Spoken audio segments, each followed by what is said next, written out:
good morning or afternoon or whatever. Hope it's good for you. I just messaged a friend KMS because everything in the world that needs to be scheduled in keeps getting scheduled for the end of year every year. Everything that you have scheduled for the second 2 quarters just has to happen in December for whatever reason. Happens every year. Not surprised, like this is not new to me or anything, but every year I'm like, hey guys, KMS, because it's just like, it never stops. It never ends, dude. I don't know. People treat the end of the year like it's all like one blob, and they just schedule everything for the fucking end. It's also due to people generally in this space procrastinating a lot. But then like the end of the year is coming up and they're like, "Oh no, I feel guilt that I have not done this thing within the year. I must do it within the year." And then they scramble, It happens every time. Anyway, yeah, keep myself safe. Always. KMS. It's just, ugh. I'm untangling a wire, sorry. I for whatever reason, this thing is... Okay, I fixed it. I fixed it. Holidays running together. Holidays, that shouldn't fucking matter, because I'm gonna be honest, like, there are holidays all through the rest of the year, and all it does is make it so that, like, this one weekend can't be touched or something, or this one day can't be touched. And then Thanksgiving happens in November, but that's only American. Most countries have their own thing. We've got Chuseok, we've got Thanksgiving, we've got Canadian Thanksgiving, But it's just like one. So it's not even a reason. A lot of the people moving shit out of November are not even American.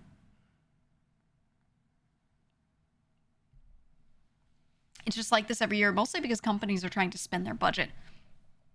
They have their budget for the year, and if they don't spend it, they typically lose it. So they're like, fuck, I have some dollars left over. I have to do this thing. I have to do that thing. And they start contacting us, and they're like, by the way, this, by the way, that needs to be in this year.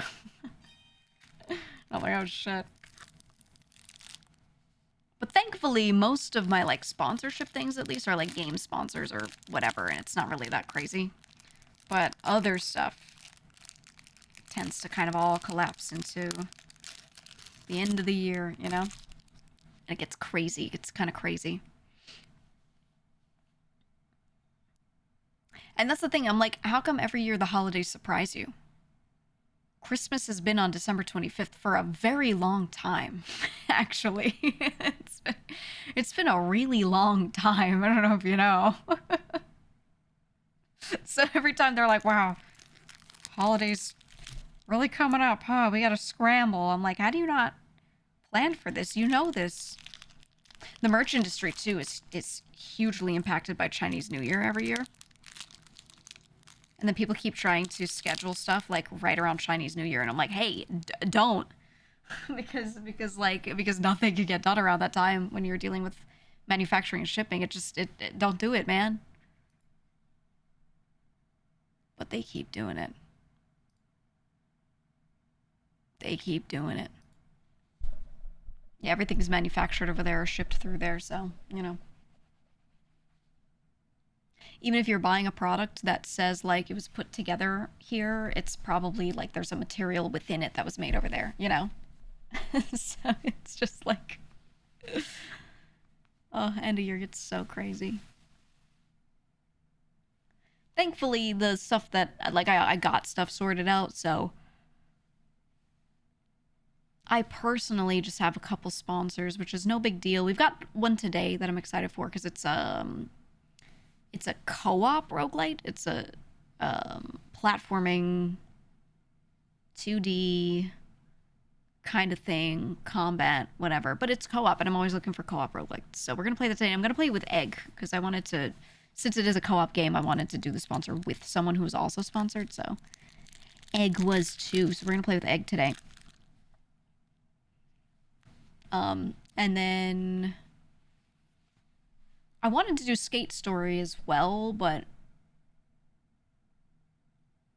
I think we'll just do that game. I think we'll do Skate Story next time because it's not a lot of time thinking about how long the levels are, and I kind of want to play each chunk of the game all the way through. We might say no Skate Story today and just do the new game, I think. And then after that, the Game Awards is today, and we're gonna do our yearly watch party. Every year I watch the Game Awards with Juniper and Joel. So if you couldn't guess already based off the last couple years, we're gonna do it again. We're gonna sit there, the three of us, and watch it. So that is today, which will be fun. Man, I love award ceremony time because everyone crashes out. Everyone online. When I say everyone, I mean like the loud 20%. Everyone else is pretty normal and doesn't give a fuck. But like all the people who like typing essays, they start crashing out. And it's so funny because like I could give my opinion on liking or not liking a game any other time of year, and people are like, I disagree or I agree. And like a few people crash out that are like super fans and can't handle it or something, but for the most part, like people are like, okay, you know. But then if I give that same opinion, I don't change a damn thing, but I give the same opinion around awards time, suddenly people are like, well, actually, I think this one deserves this award. Like, because they think the awards matter. I'm like, Jesus. Oh, God. Like, nothing bad happens if you don't win an award. It's only positive if you do win, but nothing bad happens if you don't win. Especially if you're nominated and don't win, you still benefit because you can put on your little resume as a game dev being like, hey, I was nominated for this, you know, which still makes you look really good. So like everyone on there is winning, right? Like they're winning something that goes on the resume. It's huge. Yeah, saying like I'm a nominee. But then people get up in arms when you're like, I think this one should win over that one. And I'm like, but everyone's winning. Like everyone's getting something good here. That's always funny. You've had someone in a Discord type or link something or ask opinions about the Game Awards every day for 2 months. I know, right? They care so much. Every awards show is always like that, and it's just like from afar, it's really funny to watch. It's more annoying when you're like in it and stuff. But in general, like it's just funny if you take a step back from an outside perspective, you know. If you're like me and you don't really like care too much about whether or not your fave wins or anything, I'm just like, oh, it's really cool that everyone here is nominated, you know?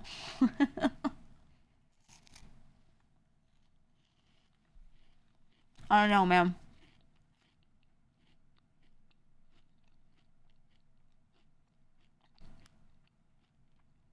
Yeah, you're like, oh, nice, I got a trophy. Yeah. I just see these types of things as like a time of recognition. Like no matter who or what wins whatever thing, it's just really cool to put a bunch of things up there and say their names and have people voting, have people caring about it, whatever. Because I feel like, especially if it's in a category you don't know much about, it gets attention on those things that you don't know much about. People now hear the name, maybe they check something out, you know?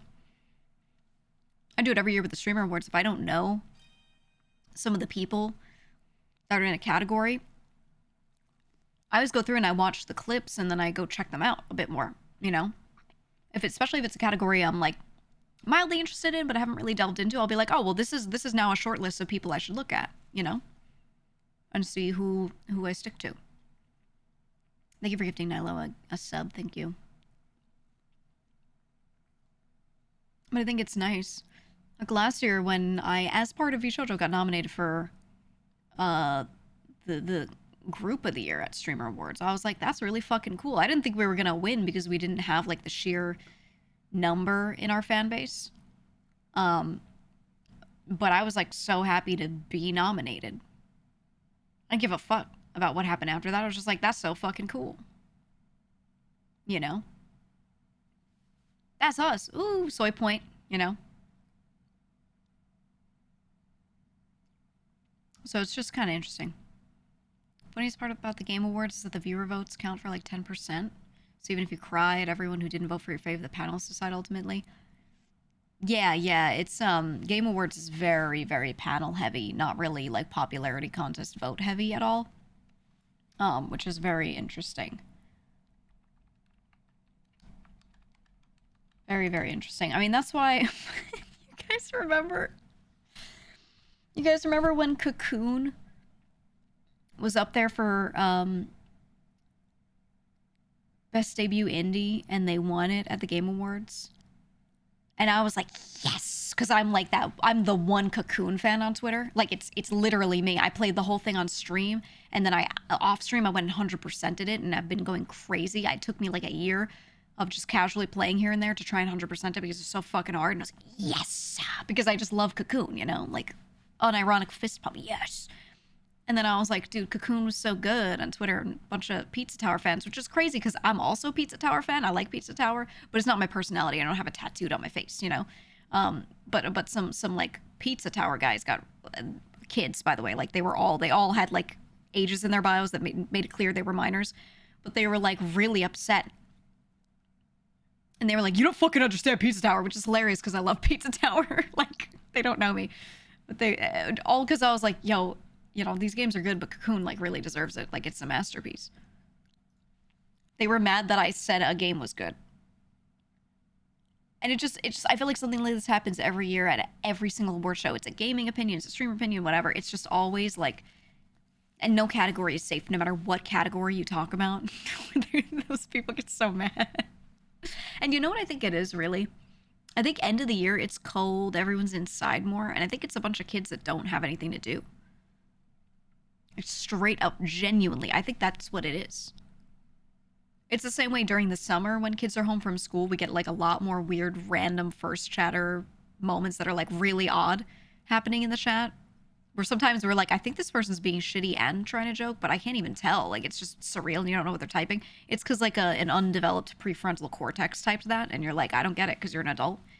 That always happens in the summer because school's out, you know? So I think the same thing happens at the end of the year for awards shows because it's like cold and they're not really outside and they're bored. I think they're absolutely adults too. Yeah.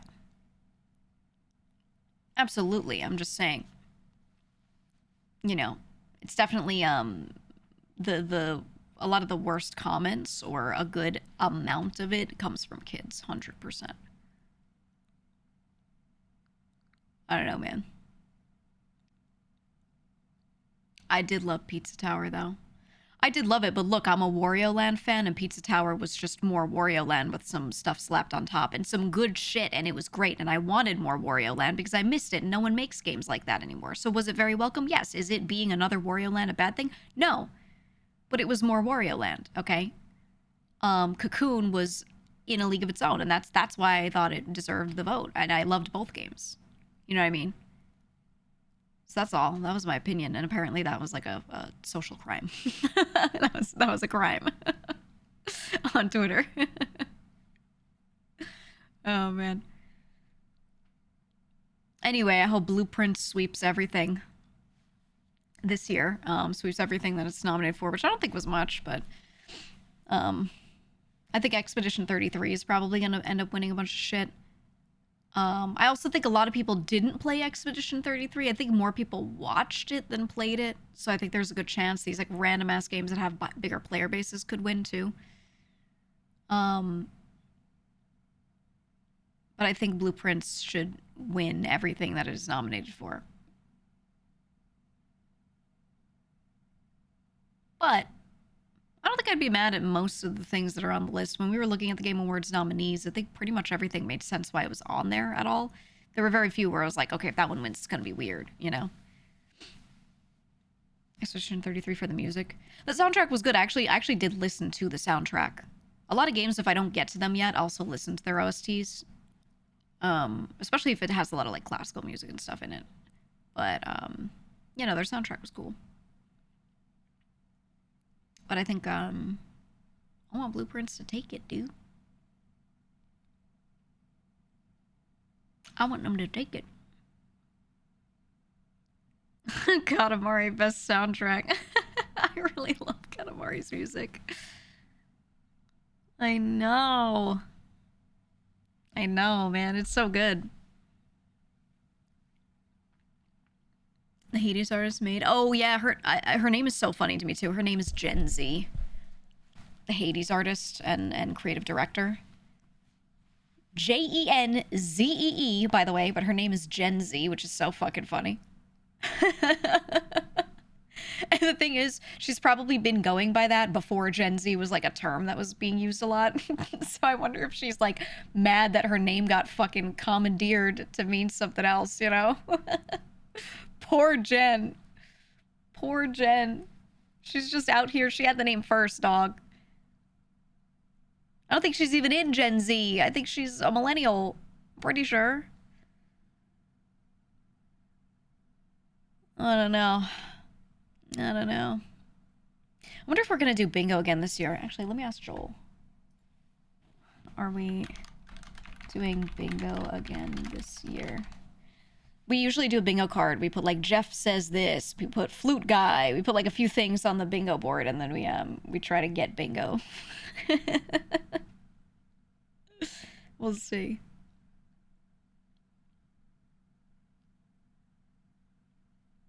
Yeah, I agree. Yeah, you said the Game Awards are still pretty popularity vote as the jurors largely aren't individuals, but instead the average opinion of all the journalists working at particular gaming publications. Yeah, and that's the thing. Like, it's journalists, you know? I really would like it if they had more panelists that were like, you know, gamers, which some of those journalists are, but like most of them aren't, you know? It's a big mix, but there's always the joke about game journalists. Like the guy who couldn't get through the Mega Man tutorial and shit, you know? I think this would be a really cool time for them to like lock onto content creators. And yeah, and other devs and stuff. Publishers, etc. Oh yeah, the Cuphead clip. Oh my god, yes. Oh. And the thing is, there are some journalists that absolutely can play games, but like every time one of them does one of those, it just it's so funny. Oh, it's so funny, man.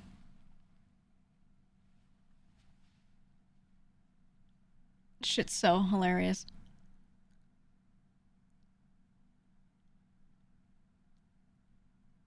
Yeah, industry members. I think it'd be nice to have more variety of who's voting for that.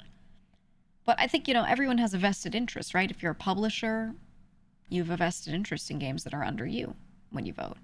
If you have streamers voting for this stuff, some of them are sponsored by these games. Sorry, that was my download of our game for today.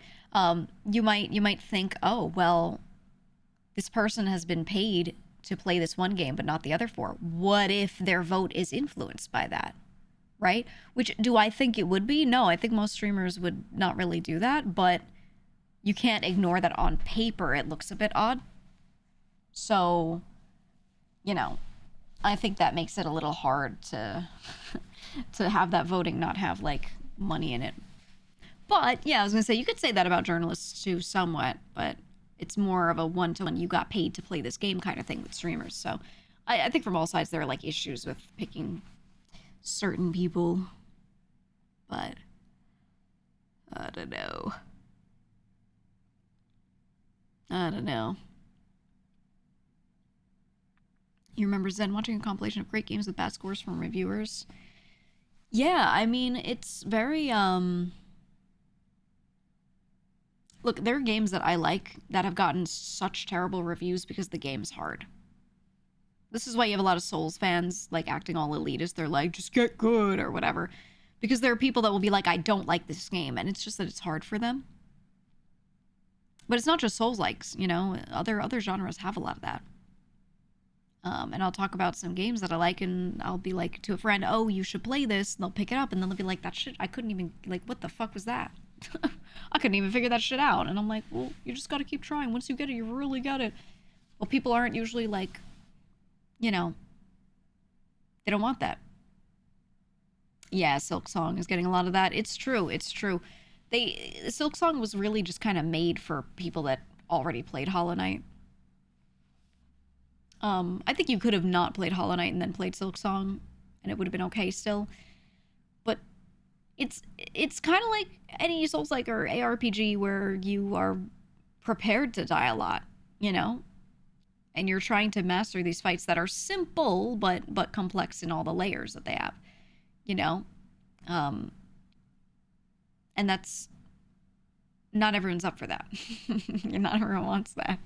But then they'll review bomb stuff and they'll be like, this game sucks because I couldn't get good at it. Because not everyone is gaming for that experience of trying again and again and again until they can finally do the thing. But it sucks because then you see your own game that you like get like review bombed and you're like, what? There's nothing wrong with it. It's just a simple, hey, this isn't for you kind of moment. But it sucks because then when a publication is reviewing a game, sometimes the people doing that review are those people, right? They're looking for something more casual. They like things that are more casual. Game too hard. And then they're like, game too hard, game bad. Right? You know? Only game reviewer you listened to was Little Biscuit. Nowadays you just use Steam reviews. Yeah. I have a few streamers that I like to watch that I personally find tend to have good similar taste to me. And if they like a game or don't like a game, 9 times out of 10 when I play the same thing, I feel the same way.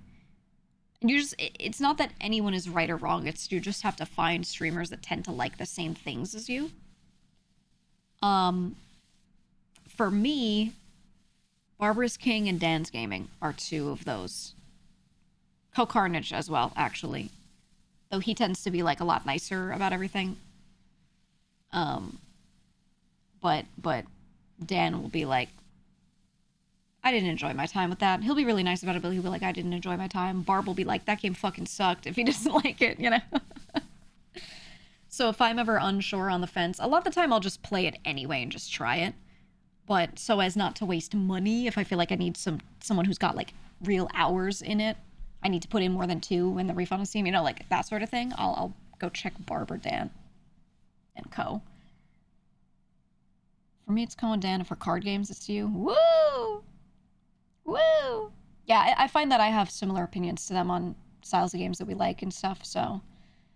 I think that's what you have to do. You just have to find a streamer or 2 that... If they say they like a game and then you go play it, you tend to also like that game. You know, just rely on those people for their review. And I find for streamers, I like it because when someone's video reviewing something, it's hard for me to, like, ask questions live, you know, because they're not live. It's hard for me to, like, pick their brain about it. And it's a quicker experience, watered down. But if they're streaming it, you could be like, how do you feel about this one specific thing? And they can tell you. So, yeah, I like relying on streamers to help me formulate whether or not I should try a game at all. You know. You feel Barb is overly critical of some games? I think you need strong critics personally in this space. Because we all like games. We all like games a lot. I think you need people to help you figure out what the top few things are, because a lot of people don't have time to play that many games. You know? And I think, I don't know, I see Barb being very critical as a good thing, personally. Just for me. Because I'm like, I don't want to waste time on something that would be an okay experience and kind of like a little frustrating with this one mechanic, blah, blah, blah, when I could just play this one that's really good and won't make me feel that way, you know? But I like that personally because I don't have a ton of time to play a billion new games. Unless I put down, like, other stuff that I love playing repeatedly. Even then, I wouldn't have the time, you know? So, just me personally, I, like, really appreciate when someone's critical. But he's also critical for the bit because it's fun. Which I'm like that, too. He tore into Kingdom Hearts. Yeah, I'm the same way. I cannot stand Kingdom Hearts. I love the idea of it. I love a lot of things about it, but then, like, if I go back and play it, I just don't have fun, you know? And, like, there's parts of it that I really can't stand in the writing.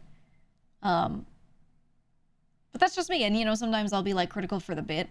Like, what I mean what I say, but I'm saying it extra because it's just fun for me. Dispatch was a perfect example. I enjoyed playing the game, but I was sitting there criticizing it the whole time, and some people thought that meant that I hated the game, which is crazy because I would have just turned it off. You know, like if I hated it that much for real, I would have just turned it off, dude. I wouldn't have kept playing it. I was just having fun being critical of it because it was stuff like, oh, HR, ooh. Like, it wasn't even me being that critical, if I'm being honest. Now that I think back on it, I really wasn't.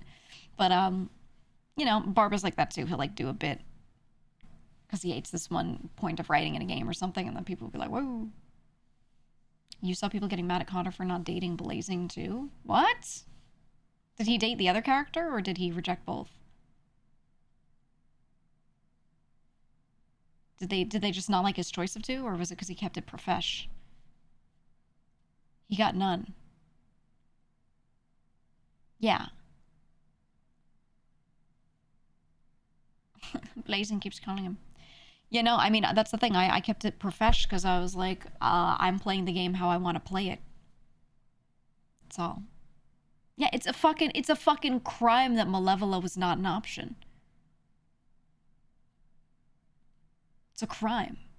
People took it as like, oh, you just hate all characters, wouldn't date any of them. And I'm like, brother, you think I would go for no character in a dating sim if there were good options? No, you pick a good one, but like, your Prism wasn't even an option. It's just that the two options they gave us were kind of shit, and they kept like touching you in the workplace. Sorry for not like being touched in the workplace, you know?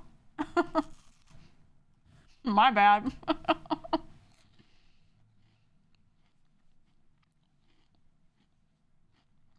Yeah, Booster, I don't think they even fucking saw her, dude.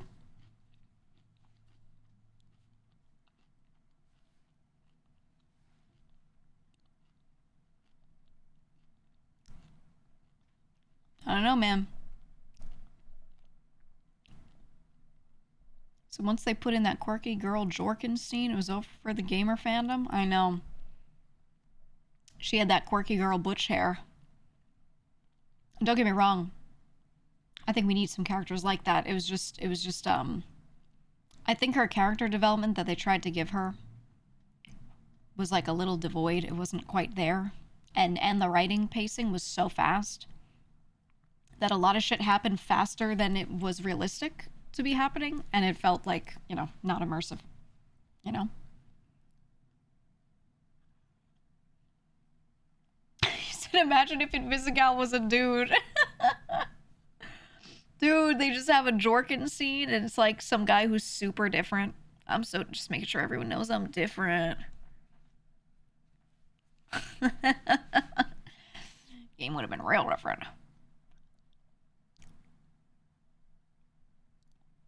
They should have let us have flambe as an option too. I think the issue is then everyone would have been like, this game's gay. You know? They kind of did that with, I felt bad. They kind of did that with Baldur's Gate. You could be anyone or anything, and you could date anyone or anything. And then there were people being like, this game's gay, because they didn't like that you could, like, be anyone or anything. And I was like, let's calm down on that. But they were really upset. They were so upset. This game's gay. I was like, dude, it's just... Okay. Alright. I know what you are. Alright. Said the same thing about Kingdom Come Deliverance 2. I know! They don't like it when you're allowed to have choices. They think the other character's being forced into it. And I'm like, well, the character's just open. I don't know. You're cool with every female character being super sexualized, but the moment you can date the dude... How dare you force him? You know? They say shit like that, and I'm like, what if we don't like to imagine the female character giving into this other character because we think she wouldn't? But that's not a problem. But it is the moment the dude does it, you know? I know what you are, you know? I know what you are.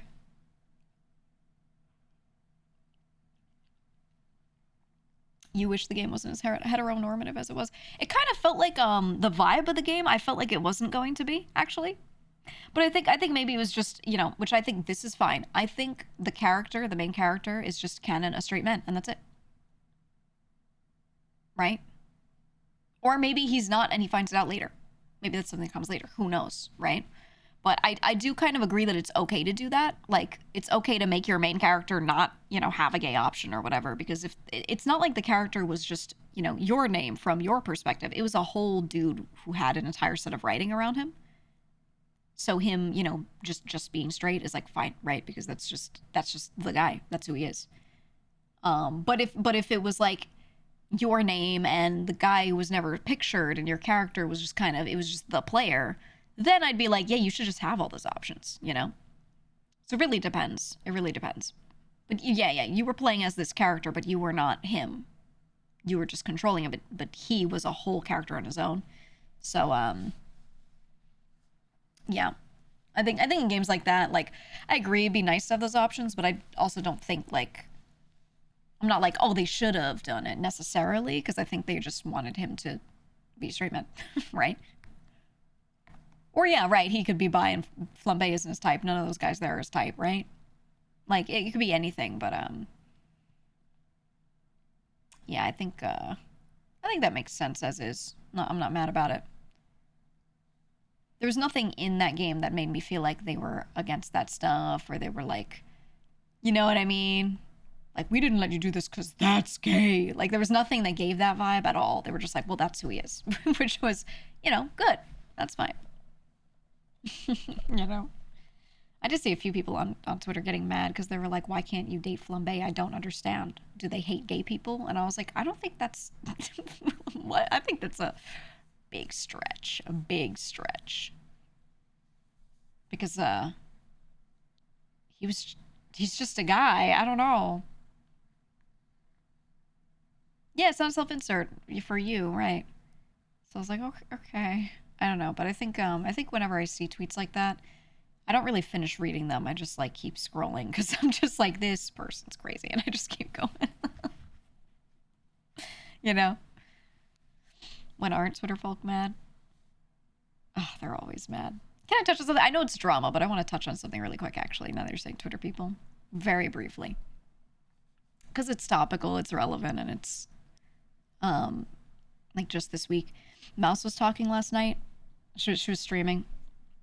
I'll bring it up because it came up after we rated her. She was talking about like Peanut and all that shit. I just want to like say, because I did show support, so I wanted to say something to follow up. I did show support, and I did say, like, look, I don't think there's any problem with him being nominated. I don't think there's any problem with him winning.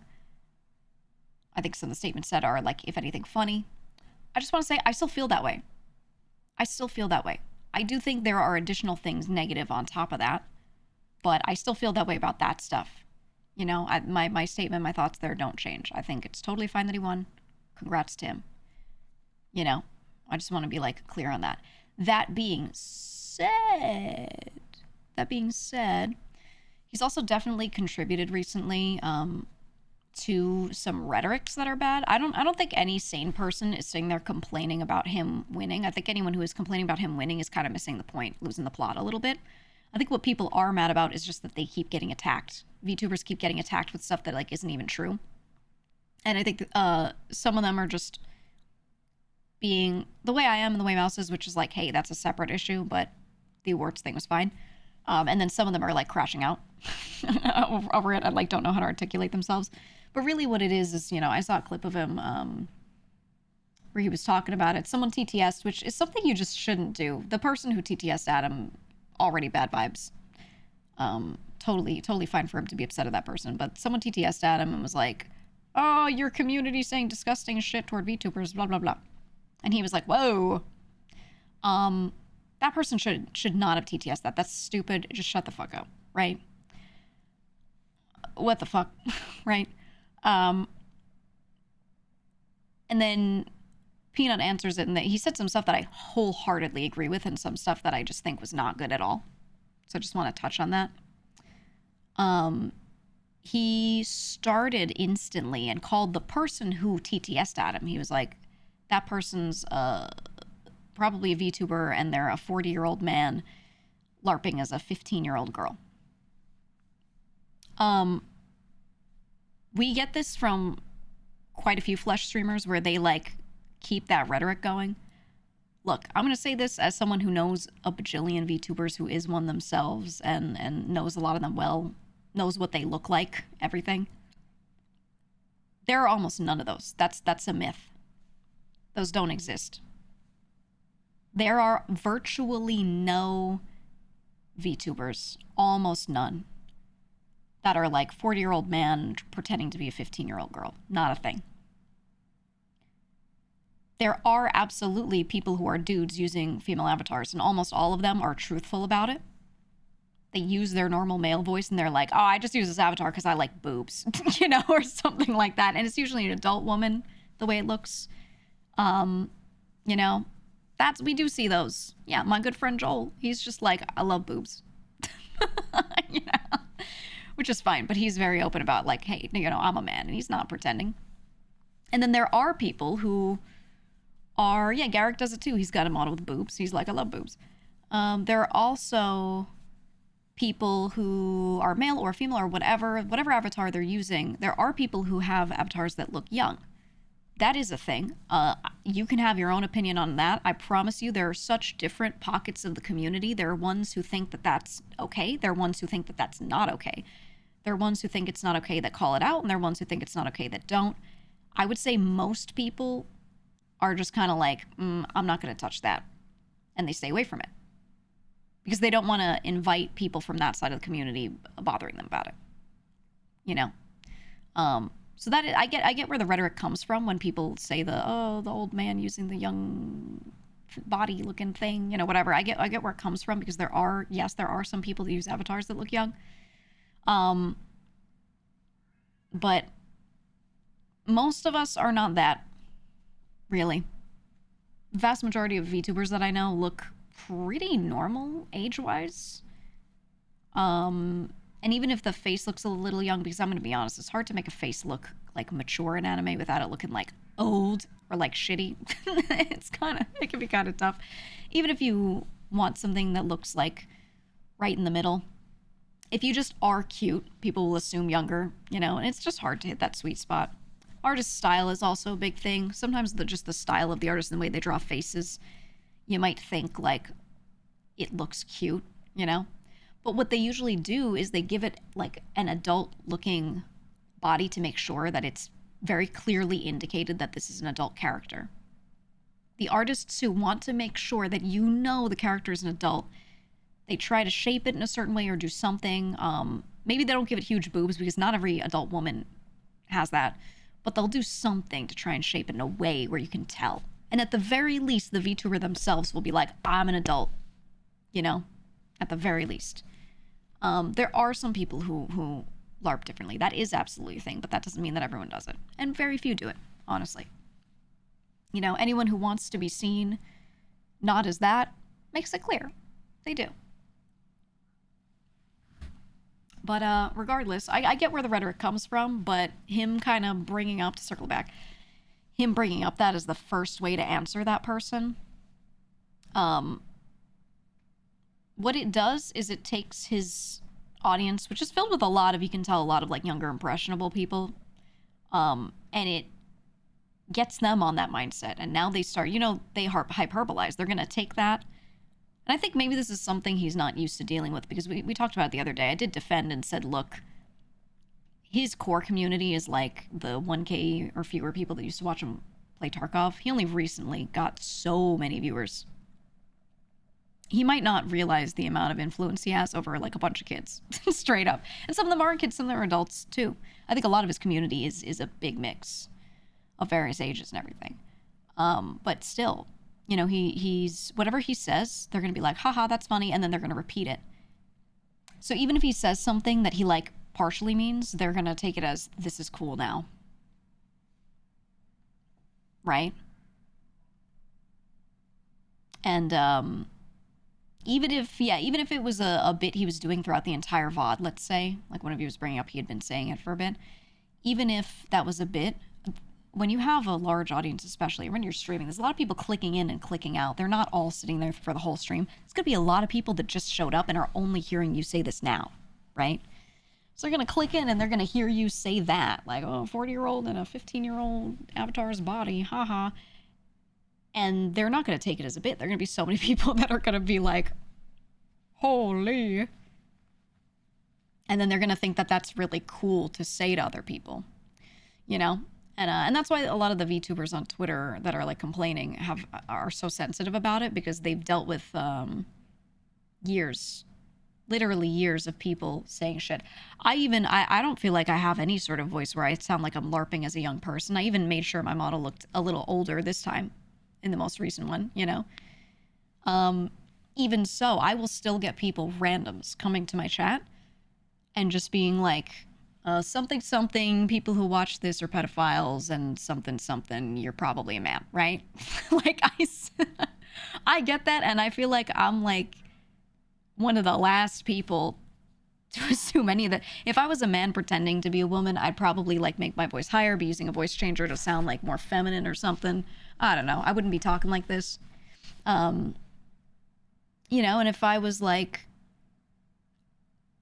pretending to be younger, you know, we know that's not true. Just from looking at me and looking at the shit I do and what I say, right? But I get a lot of randoms doing that. And it's because of these larger streamers that say this stuff. So even if they're not trying to do that to their community, whether their intent is to get people to repeat that or not, they still do. Every time you say it and you make that joke, people still do. You know? So I just want to point that out. Like, that will always happen. XQC is he's the one that I don't hate, but he's got a lot of clips of him saying that kind of thing about VTubers, for sure, right? Where he'll just sit there and be like, oh, look at this VTuber something, something, you're probably fat. He'll say shit like that. They're probably fat. I'm like, what? Which I want to say isn't a thing unique to VTubers. People have been saying that about anyone who doesn't use a camera and doesn't show their face for forever. They're like, I bet you're fat. You know? People have done this to anyone who doesn't show their whole self online since the dawn of time, you know? Like, nothing new there, right? And I just want to say that, like, this has always been the case. And the part that I really agree with Peanut on, actually, I do want to say this, because this is a nuanced discussion. This is not, he's all good, he's all bad, anything like that. The thing I want to say that I really agree with is he did bring up that a lot of the people that were attacking others, like really being negative toward them, sending death threats and whatever, were other VTubers or VTuber fandom folks on Twitter and stuff like that. And that is absolutely true. I think it's a mix. It's not just them. It's not just them. It's people on all sides. They're all arguing with each other. I think it's both sides, absolutely. But yes, a lot of that is them. And this is what I said previously, and I'll continue to say again.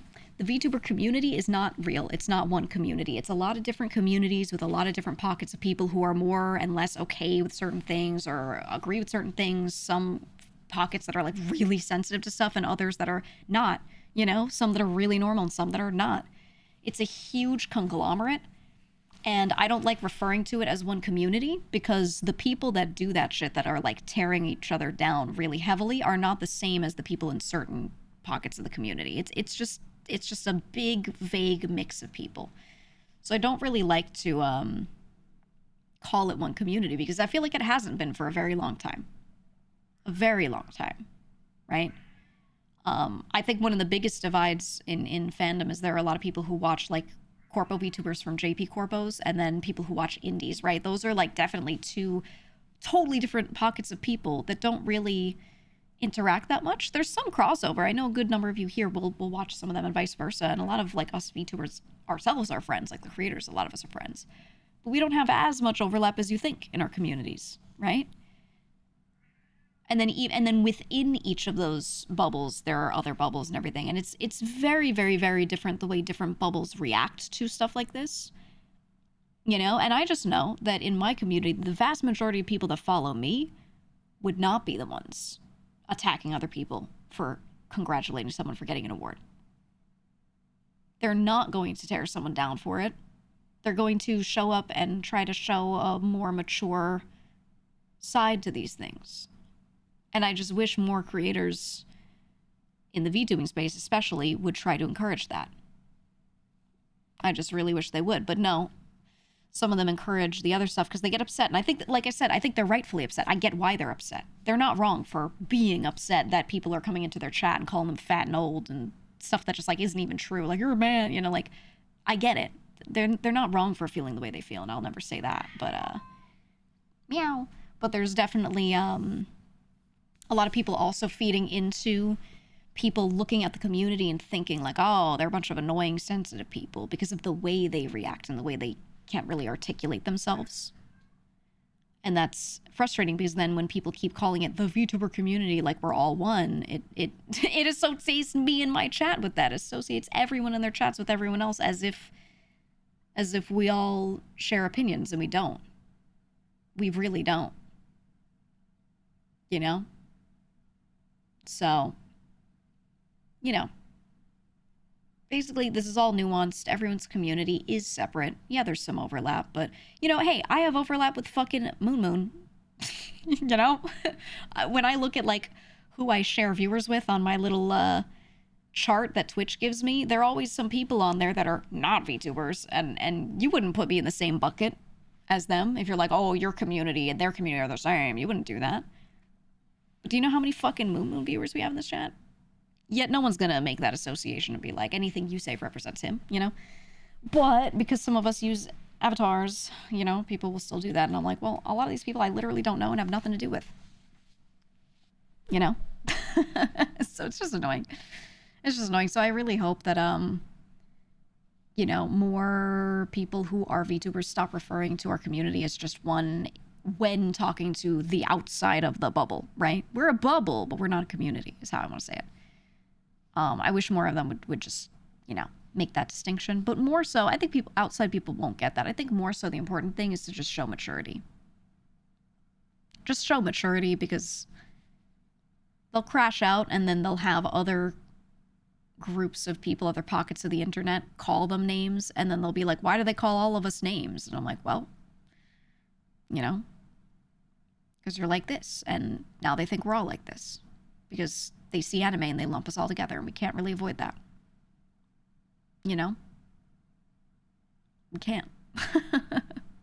It's an industry. Yeah, the scene or the industry is a good way to put it. It's like a music genre, right? I'm not going to say that every rock singer represents every other rock singer. It's just a music genre. It's just a medium that they share, but it doesn't mean that they do any of the same things, that they know each other, etc. That's the way VTubing is in my mind. It's just a genre of streaming. The same way, you know, he and his community are more so part of the greater FPS genre, right? I see him playing Ark. That doesn't mean that I think anyone else who plays Ark has the same chat as him and that they're all one community, right? But yeah, I think I wish people outside of VTubing, outside of that space, would stop with the "you're probably 40 and a man and fat" thing. Not only is it actually like not true in most cases, but also like I just can't think of a reason why you would say it besides to be shitty. Right? Like, is there a good reason to say that? I really can't think of it. You know, you might as well just say your mom. Except your mom's actually funny. Maybe I just say that because I'm old, but, you know, I think your mom's funny. But, you know, regardless of whether it's true or not, doesn't really matter. I just don't see the points in like, being like that, you know? So just don't. That goes to not just him, but, like, to everyone outside of the VTuber space. Just stop doing that. I don't know. And then also to, like, people within the VTuber space, can we stop gatekeeping so much? Holy fuck. I think plenty of them don't, and plenty of them do. It's a very big mix of people. I always say, I'm like, fuck it. If someone wants to get a model, they should. It's nice. It's comfortable. If you're sick and you look bad one day and you're like, I just want to put the model on instead of my camera because I don't want people to see my dark circles, you have that luxury. You know? Yay. It's a cool tool for, like, anyone who's streaming to just, you know, people can still see your facial expressions and see you moving and what you're doing without you having to show up when you feel like shit physically, you know? It's a cool tool, and I think everyone should get one, and I'm not really going to gatekeep anything. And I'm not going to look at what fucking Peanut does and be like, that's not a VTuber. Is it different? Yeah. Does it use different tech? Yeah. Does he represent this, you know, group of people? No. But I also think, like, not every other VTuber does either. You know what I mean? So, I don't know. I don't know, man. It's that thing. What's that meme? There's that little comic of like a bunch of people sitting there. I know, I'll show you in a second. There's that meme of people sitting there and they're like, oh, you're different. You should go off into your own bubble. And then those people go into their bubble. And then they're like, why won't you let us into your bubble? And they're like, oh no. Why are you gatekeeping us out of your bubble? Right? Have you ever seen that meme? I feel like this is all that on repeat. Yeah, little square box comic. Yeah, that one. I feel like that's what keeps happening. Does anyone have that? Post in the Discord. I want to show it. If anyone could find that one real quick. You know the one I'm talking about. Basically, I just think everyone's like doing that shit on all sides of all of this, and it's just like weird, and I'm like, stop. I don't really know how to articulate that better right now in a good TLDR, but you know, stop putting people down.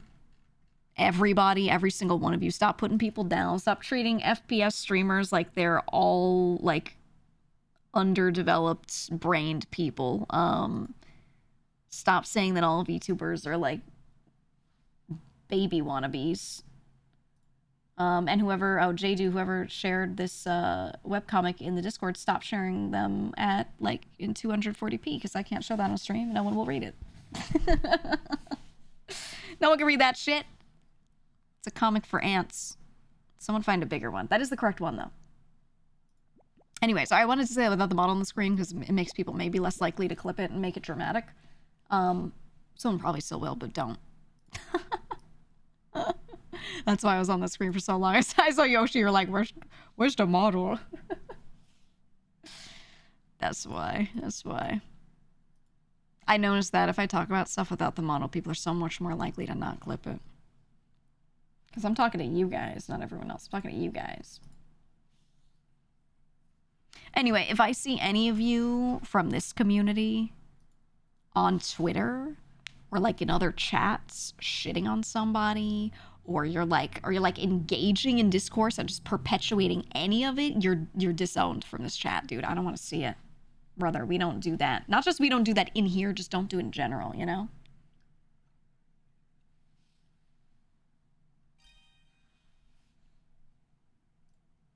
Oh yeah, here's the comment.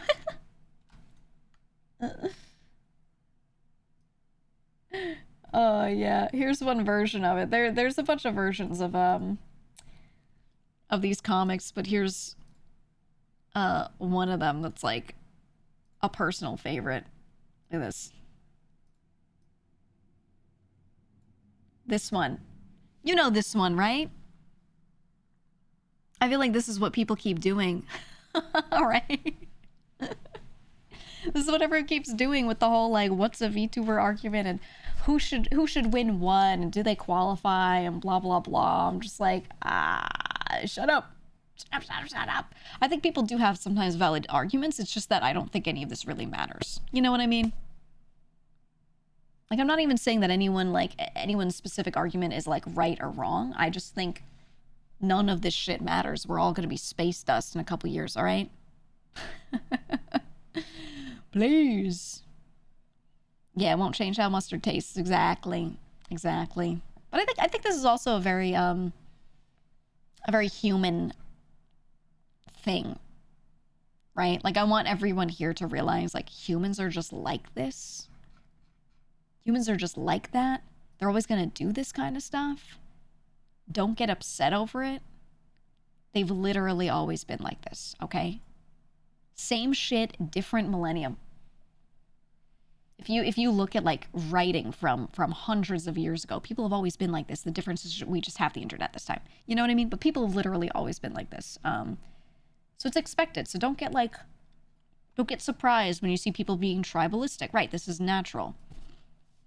Just be chill about it. Someone's like, my favorite didn't win and I'm so mad. You don't have to reply to them. You don't have to say anything. You don't have to go somewhere else and be like, I saw this thing. Don't mention it. You don't have to signal boost this stuff, which is what you're doing when you keep talking about it, right? Even me, I'm signal boosting right now. But, you know, it's because you all already saw it. like you're almost all aware of it already, you know? So it's like, I know I'm not making a difference here, but still, in general, you don't have to. So just don't. Just don't. And play the same game I play. This is a game I literally play. What I do, okay, what I do is I scroll, I go around, I'm wherever I am, and I see something negative on Twitter. I see someone arguing about some shit I don't care about. I play a game where every single time I see some shit like that, I go watch something or read something that I enjoy and comment positively. I usually do this with YouTube comments personally, but I go to a channel of some random creator that I enjoy, and then I watch their video and I say something nice. And I do this every time. And that's my little game that I play, and it snaps me out of that. And it makes me not even feel like I want to say anything on any of the discourse when I'm like on Twitter ever. The literal only times I've said anything are moments when I feel like I really had to, like with VShojo stuff. Like I felt like I really had to comment. It would have been like weird if I didn't, number one. Or two, just to speak up like on Zen's behalf, because I I hated seeing her be a punching bag when people didn't like the auditions. And I was like, fuck it, I'll throw myself on the flames too. Maybe divert a little attention or something, you know? That was it. That's the only time I've ever said shit, over there at least, on anything like super major. Anything else I've said has been like casual side comment or nothing at all. Typically nothing. So, if you ever are online, right, and you're seeing like people do that stuff, say that stuff, they're like arguing, you're reading it, you find yourself reading it, just remember this. Remember what I said and go do that. You know what I did? I watched a video. I'll tell you what I watched. I watched a video from Purpled. We could talk about it because I think it's a really interesting topic. You know, Purpled, we were teammates with him during a Block Wars a long time ago. And I met him, and I don't really know like Minecraft creators except for the ones that I literally get teamed with on Block Wars. And once they're part of my team, then I go look them up. So I didn't know Purpled. Turns out he was one of the guys on Dream SMP. That was how he got well known. And I remember seeing like he was streaming to a very small community on Twitch, but he had like millions of followers. And I was like, oh, he must have done something like years ago that was huge, right? I didn't know. I watched this video that he put up on his second channel. And he was talking about how he literally like peaked at 17. So he was on Dream SMP, right? And it was a really interesting video because I don't have a lot of friends that have this kind of perspective, but he basically was like a good Minecraft player and got thrown on there and was getting like 15K plus viewers, 20K plus viewers while playing on Dream SMP. I didn't realize it was that big because I was never really into watching like Minecraft content back then. Anything I've watched that's Minecraft content has been the last like year because I got into Block Wars and I started like, you know what I mean? I started getting more interested. But I didn't realize how big that stuff was. But it was like the COVID boom, you know? So it was COVID, and the two things that really popped off were like Minecraft and VTubers, really, you know? And so like he was in this video talking about how that happened. And he was huge. And he's like, thinking back, he couldn't even believe that he thought like this, but he would do variety and get like maybe like 10K. And in his mind at the time, he'd be like, well, it's only 10K, but as long as it's over 10K, I'll be happy. You know, I'll play whatever. I don't care if numbers dip a bit, you know, because I'll play variety. It's whatever. And he was like, can you believe I thought like that? Like, because when things grow, like whatever the human brain does is there's that phenomenon of like, you do it when you speed run games too, for example, right? Where like whatever your highest score or best score is, or highest number or fastest time or whatever is, you now compare everything to that. It makes everything else feel lesser, right? So he was talking about applying that feeling to all of his content from there on. And he was like, guys, I was like 16, got invited to this huge Minecraft SMP, had insane viewership, insane views on like my YouTube channel. He had like, it was one of the few industries, the Minecraft community, where you got followers across all platforms.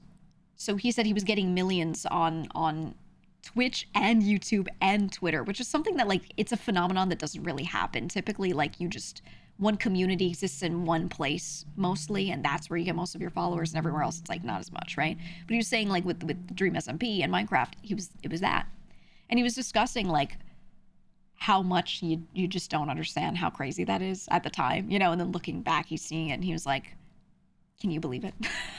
And he was just talking about it. And then he got into like the more, I wouldn't call it depressing topics, because you could tell like he's metabolized it, he's over it, and he's moving forward and he's good. But he was talking about like how for a while it was really difficult to deal with the fact that once the SMP died down, his numbers and everyone else involved with it, everyone else pretty much died down. And now they're getting like way, way less viewership on everything. And he was like, I would tweet and only a few hundred people would like it. And I realized at some point, nobody fucking cares. And I was like, oh my God.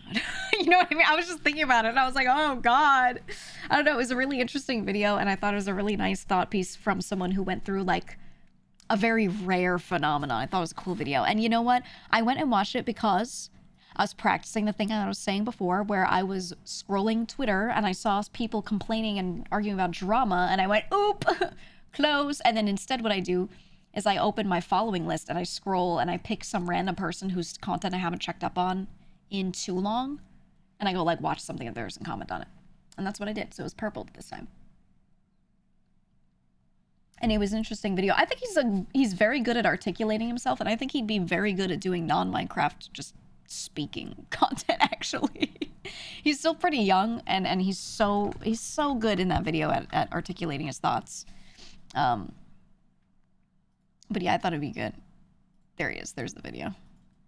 It's just a 12-minute talking thing too. I thought it was interesting.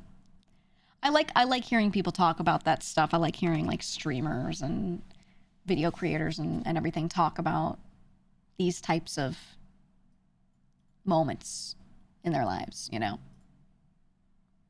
But yeah, I commented on that video because I was practicing my my shit.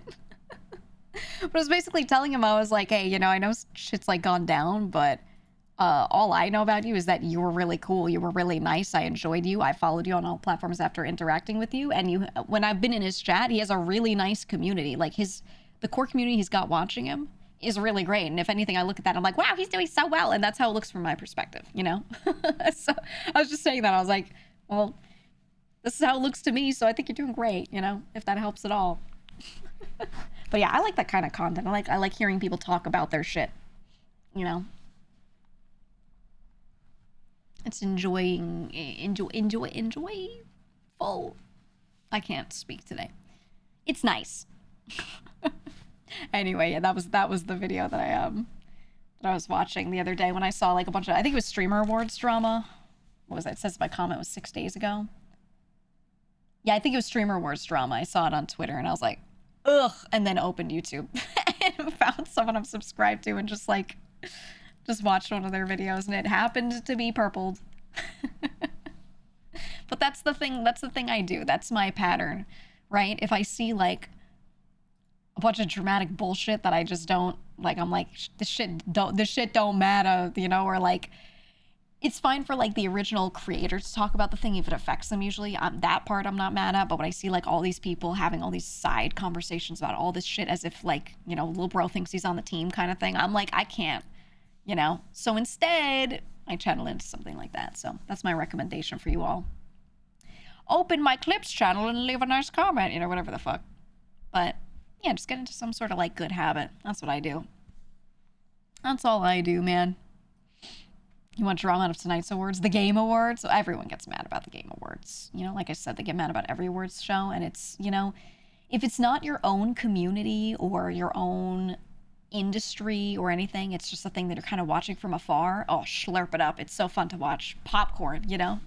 Like watching people argue about it. It's great. But then the moment it has to do with you, it becomes the most exhausting thing ever. So, God. I hope there's no drama, and I just want to see Flute Guy again. I want to see Flute Guy. That's my hope, at least. No random dudes on stage this year? Yo, I know.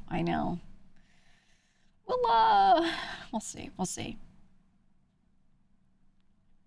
I just like seeing trailers and things, right? Like any new stuff that they have to announce, or when someone gets up there and is like, oh, thank you for this award. By the way, the Orange Box 3 is coming out, you know, or whatever the fuck.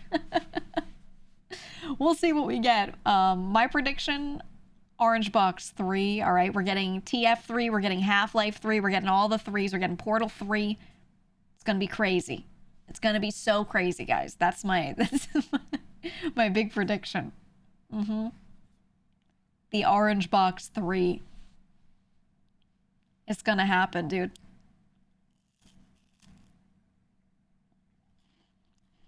Mark my words. Okay? And then clip this when it happens and be like, how did she know? Titanfall 3? What other 3s are we waiting for? There's a lot. Put them all in the orange box, man. Do it. I'm waiting for it.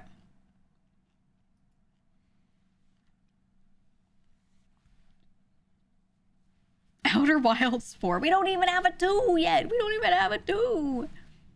I don't think they'll ever make Outer Wilds 2. I think they said they would just make, like, new games entirely. I don't think you can make an Outer Wilds 2. Like, you kind of can, but I don't think you can beat it. And you know what would happen if they made another game and it wasn't as perfect as the first one? Everyone would be like, what the fuck is this? You never, the game sucks. Even if the game itself was good, they'd be like, this game fucking sucks. You know? Yeah, I think that game was perfect as it was. I liked the DLC. I think the DLC was like the perfect icing on the cake for what that game needed. That shit was good. I was gonna replay it. Even though I already know how it works, I wanted to replay it and like rediscover all the things again. I'm just doing like a new order or something. You want to see an Armored Core announcement today? I don't think they would. 6 was just last year. Right? Or the past year. I don't think they would do it so soon. Personally. It was 2023? Why did I think it was 24? Oh.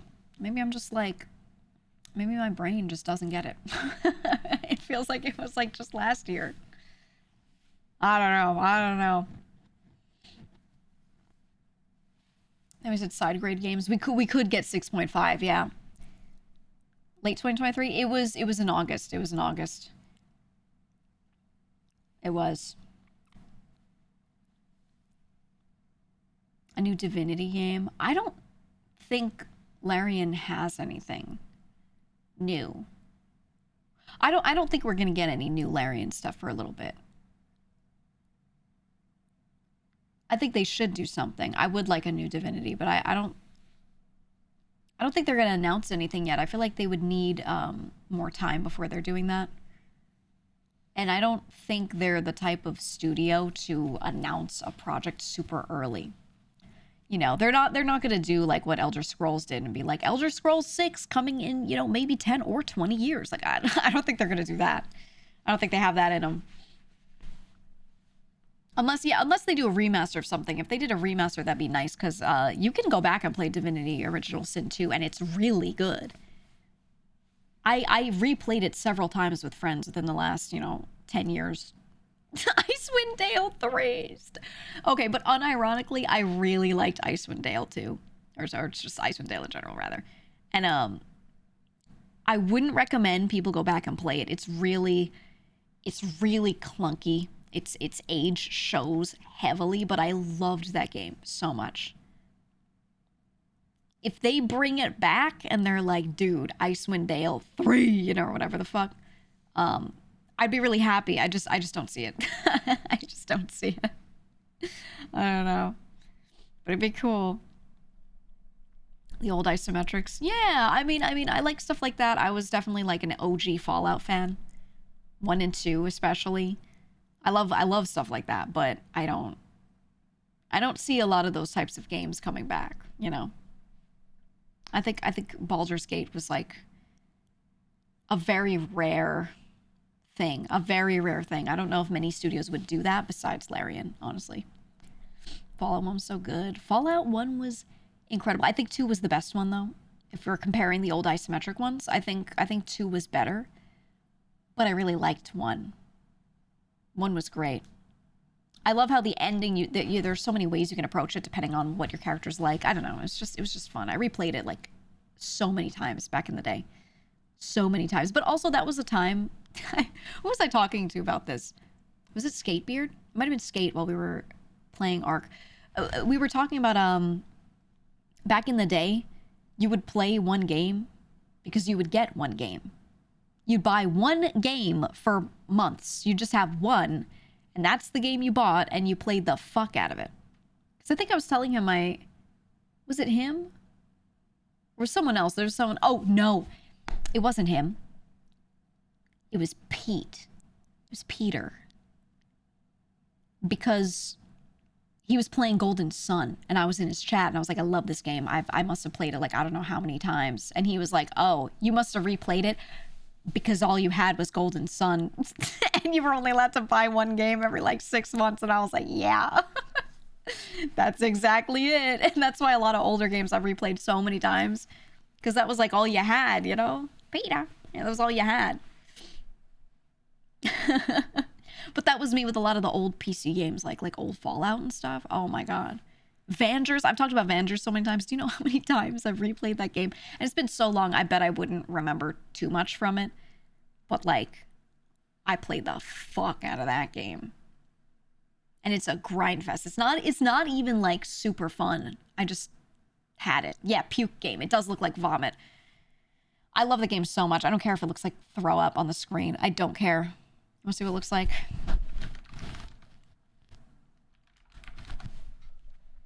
It looks like vomit because it was an old voxel-based game. It was cool.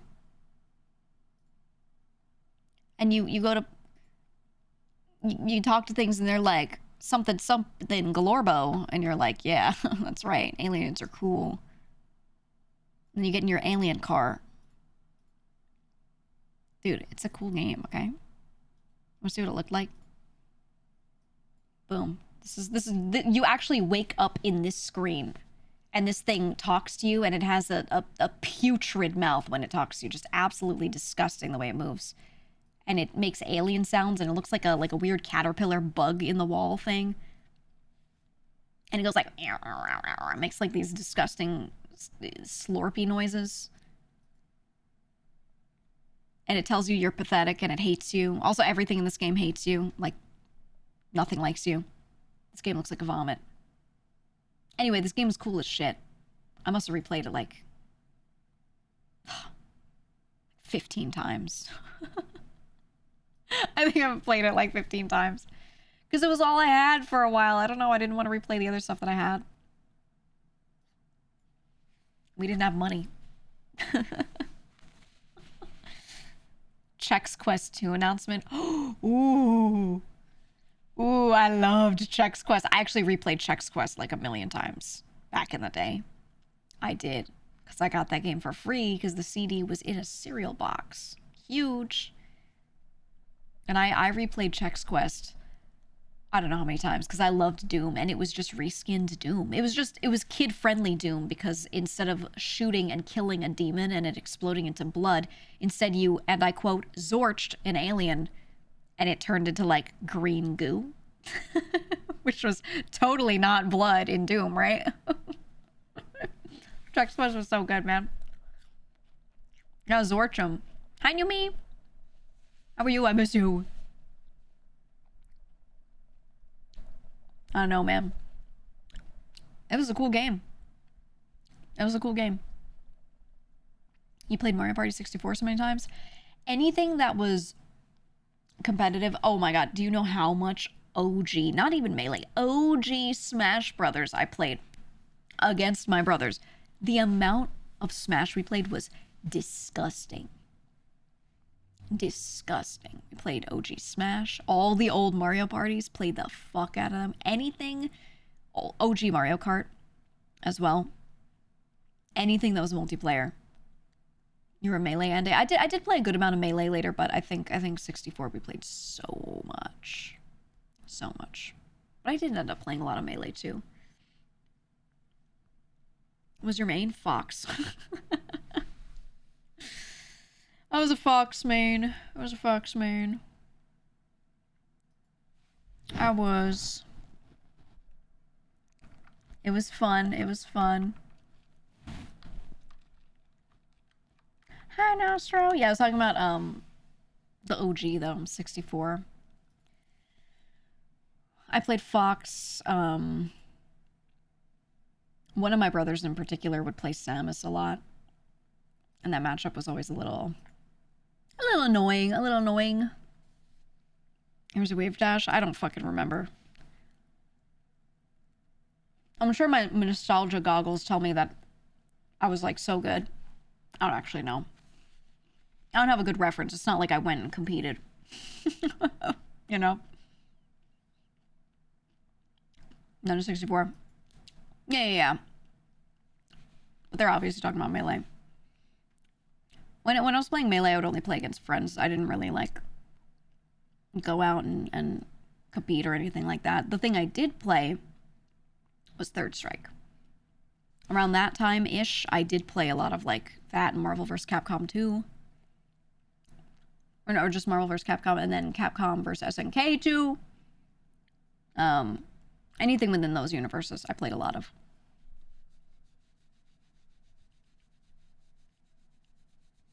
We're better than your brothers? Some yes, some no. Depends. Depends. I would always beat them in racing games, though. That stuff I was good at. Like, if we played, if we played F-Zero GX, I went crazy on that shit. I went insane. Absolutely nuts. I did play a lot of, Xbox era stuff, but I usually was borrowing a friend's Xbox because we didn't have one. Because, again, we were broke, so we were only allowed to own, like, one console out of the console wars. So I owned the GameCube, we owned all of the Nintendo consoles, and then we had friends that owned all those other things.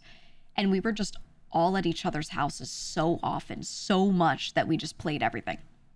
I played entire JRPGs on the PS2 because a friend would come over to our house to play, like, Melee with us. And then I'd be on the side with, like, their CRT that they would haul over, they would bring over, and I would just sit there and play, like, you know, Final Fantasy game and stuff like that.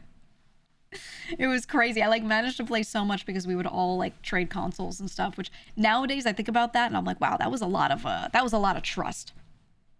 was a lot of trust. But yeah, we would just do that all the time because we were all broke, so we could all afford, like, you know, this household had this one console and this friend had this other one, and, you know, that was how we did it. That was just how it was how we had to do it, realistically. Your brothers and you pooled a full year's worth of birthday money for Majora's Mask. Yeah. I ended up with, I got to play every Pokemon. Anything that was Nintendo, I got to play it pretty much because you could also rent games for very cheap back then. So I got to play a lot of them by renting, but usually friends owned them. So I would play whatever thing, and then I would pass it to a friend, and they'd pass me theirs. So, like, Legend of Zelda Seasons and Ages, right? I had Seasons. My friend had Ages. We both played it and then swapped. Things like that is usually how I would do it. The ones that I owned were more so like I owned all the Pokemon games. I owned Pikmin. There were certain ones that I picked out specifically. All the Paper Mario stuff. Definitely owned those. I owned PSO episode 1 and 2. Played the fuck out of that. Was the last gen of Pokemon you played before you stopped? I have played every gen.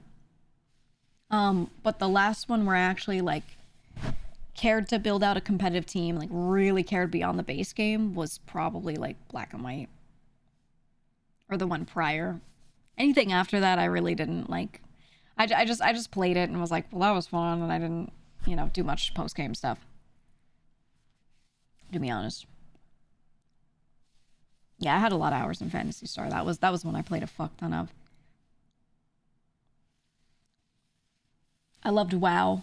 OG WoW. Midnight release WoW, you know, sitting there and staying up and and getting WoW and like going into the world for the first time and being like, whoa, it's like a whole world with characters in it. They're all people. That shit was crazy. That shit was insane. Wow.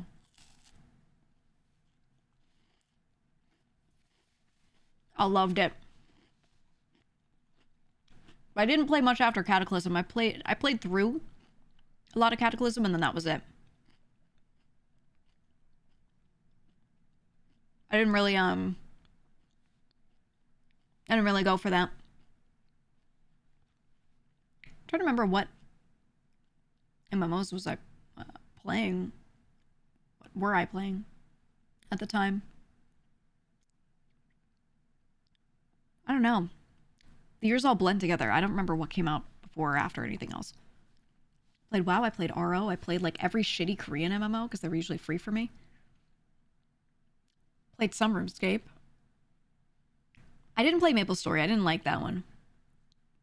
I did play C9. I did play Guns the Duel. I went crazy. I played a lot of the shit ones, like Granada Espada. Holy shit, I love that game. It was so bad. Cabal Online. I did play 14, but that was way later. Yeah, OG Guild Wars. Didn't like Mabinogi. How far back did you play Eve? Really far back. Really far back. I was playing... I don't think I played Eve right when it came out, but like pretty soon after.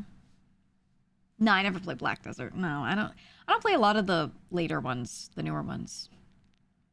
I'm not into a lot of them. I couldn't even get into New World and stuff like that. I just, nah.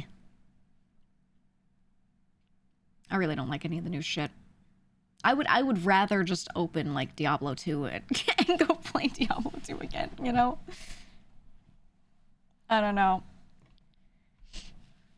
I don't know, man. 2003 and 4 Eve was straight dog shit. Yeah, I think it was a little bit after that. I remember playing it at the same time that I played WoW, I think. Or like when I was falling off of WoW, I was getting onto Eve, but I don't remember how long they overlapped. I don't remember. Yeah, maybe it was 06? I don't remember. I did play some shitty version of it though. For sure. I don't know. I'm playing 14 since day 1.0. Oh yeah, I played 1.0. I did. Because I played 11. And I didn't play the fuck out of 11. I just played some. But I kind of liked 11. And then 14 came out and I was like, oh my god. Oh my god, here it is. And I started playing it and I was like, this is shit. There's no way this is this bad. This is shit. But I stuck through it because my friends were playing it. And we all just kind of sat around and we were like, hey, guys, we all held hands in a circle online. Guys, I know this is shit, but what else do we want to play right now? And everyone was like, fuck it, I don't care. I don't give a shit. And we just played it anyway. We just played it anyway because we were like, I don't know. What else can you do? And we had a good time because we were hanging out, not because the game was good. And then when they redid everything, we were like, thank God. And then as soon as that game released, boom, we were in it. 14 was fun. Ooh, fun as hell.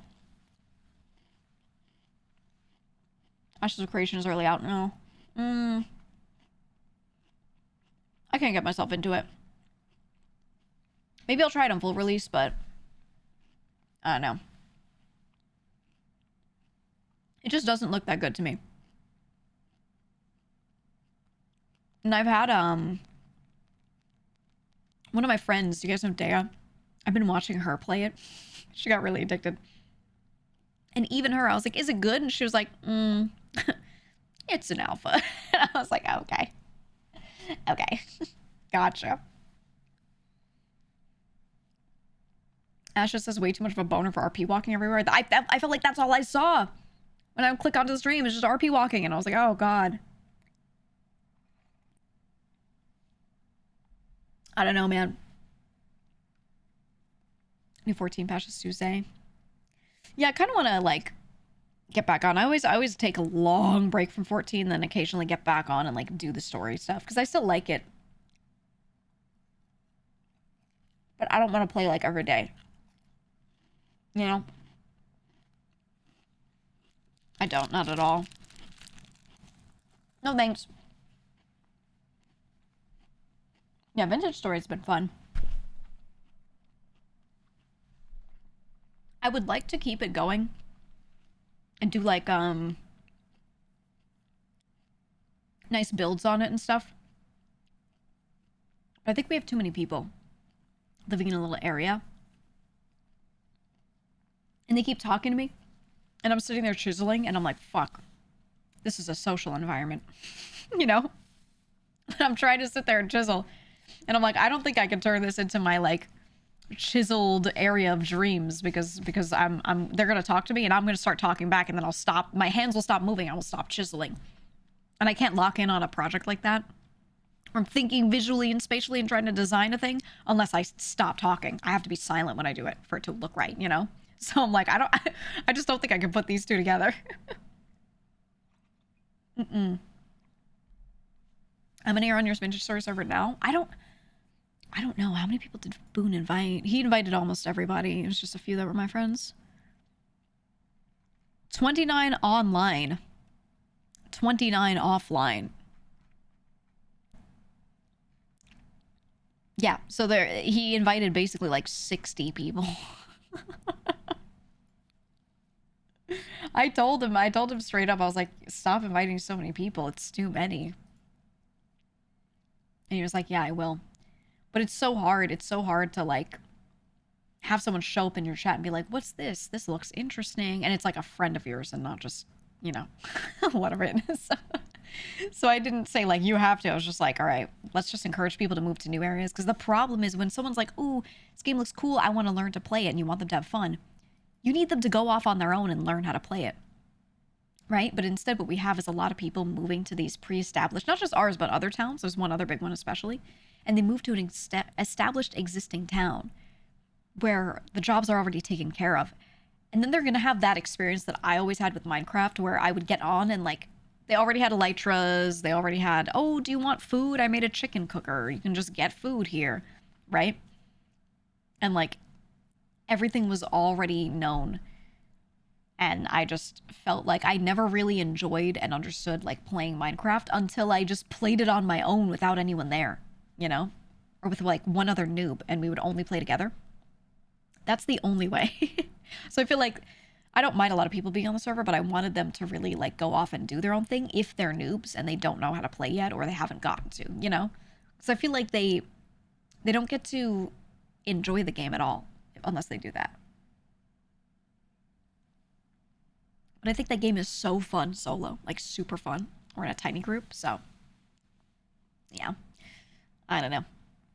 So hopefully more people, they sit around in town and kind of learn it a little bit and then go off and make their own homestead. I think that'd be good, especially as we have more teleporters. But we'll see. We'll see. I don't know.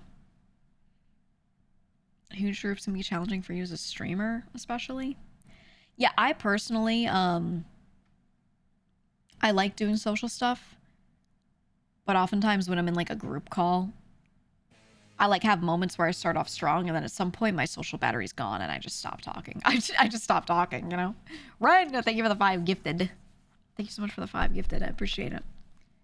But I definitely have moments where I just like, my brain is like, I don't want to do this anymore. And I just shut down.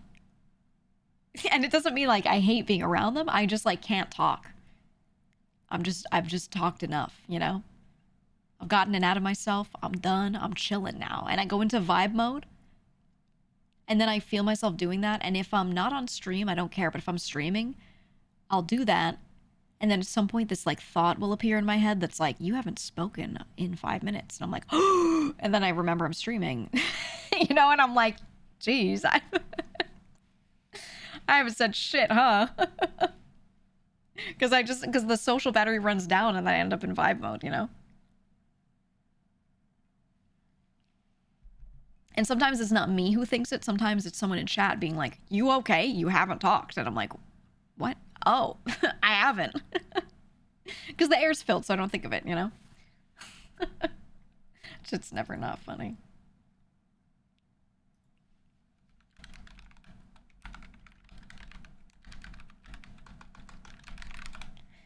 Never not funny.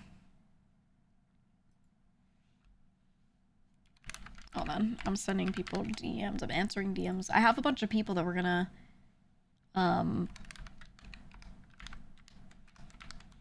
announce this week, next week, more so next week, of who's coming to the hall map booth. So I was just making sure I sent their images to them so they could post it if they want. So just answering if they ask me questions. There we go. Anyway, how do you find a balance between being funny and being serious? I don't try either way. I'm on autopilot. I just am socializing. I just am talking. And if I'm on a topic that's serious, I will just stay on the topic until people bring something else up. That's just it. If I'm on a topic that's funny, I will stay on the topic until someone brings something else up. I just am matching whatever the topic is, and that's it. You know? I do have those thoughts. I'll have that shower thought pop into my head sometimes where I'm talking about something that's maybe a more serious discussion or it's a meta discussion. We're talking about Twitch, we're talking about streaming in general, something like that. And I will have a thought pop into my head sometimes. It's like, you've been talking about this for, you know, about X amount of time. And then I'll be like, fuck it, pivot, you know, and I'll change the topic to something else. Because I'm definitely aware that when I get on a topic like that I find interesting, I'll talk about it a lot because I find it interesting, right? And it's not like I care about so much. I find it really intriguing. The problem is some of the stuff I find really intriguing will be like talking about streaming and talking about like a lot of this meta stuff. And usually everyone here just wants to talk about it, I think, but I don't know if there's like a pocket of people that are like, this again. You know, I don't know. I don't know because no one says that. So I like to think there isn't, but there probably isn't. They're just like, I'm leaving. I don't know. But that thought definitely pops into my head if I've been on like anything that's serious for a certain amount of time, and then I'm like, okay, pivot. But I don't actively try to do that. It's just sometimes the thought comes to my head and that's it. Nilo, thank you for the 5 gifted. Thank you. But yeah, that's really, I don't know. I wouldn't say I like actively try to stream any particular way most of the time or to talk about a certain thing, whether it's socializing or just talking on stream at chat or whatever, you know? I don't really like, I don't do that much. Because I feel like if I did, for me personally, it would not feel authentic. Then again, I do think it's like, there's something to be said about people that try to structure what they're talking about and when to feel more like a radio show where they have an amount of time for a segment and then they move on. I think there's also a lot of merit in that. So, you know. You remember the opposite thought where you feel like you're being too jokey? No. I don't think you can joke too much about stuff when you're a content creator. I think in real life, in person with people, that's a thing. But when you are a content creator and your whole job is like to entertain people, whether that's through talking about something that you mutually find interesting or trying to be funny or whatever, I just don't think those limits apply because it's not a normal social situation. Like, I'm not in a conversation with you. I'm just talking and you're watching and you're being entertained, right? So for me, I don't think that matters, right? But it depends. Like, are you a streamer that entertains through jokes? Then I don't think there's a limit. If you like never joke around and then suddenly one day you're joking too much about one topic, okay, maybe, right? But that's subjective. That's very, very subjective. Hi, Nucky. Don't drink my water. Nucky, get a job. How about that? Hold on, I gotta shift. He's blocking me. Ugh. There you go. There you go. So Zen does that 2-3 hours of chatting, then on to gaming, that sort of thing. I mean, everyone kind of does. I definitely do that. We're chatting for like 2 hours today, because I'm about to play a game with Egg in a second, actually.